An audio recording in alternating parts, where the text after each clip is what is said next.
ৰাতিপুৱাই 3 কিলোমিটাৰ খোজকাঢ়ি চাহ বাগানৰ মাজে মাজে এই আজি মৰাণৰ এয়াৰ শ্ব' চাবলৈ গৈ আছোঁ।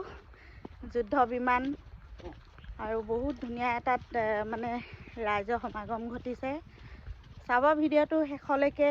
এইফালে আমাৰ নানা আহিছে আৰু আহি আছে, এইফালে আমাৰ মিষ্টাৰ আৰু গৈ আছোঁ। আমাৰ গোটেই গাঁৱৰ মানুহে গৈ আছে।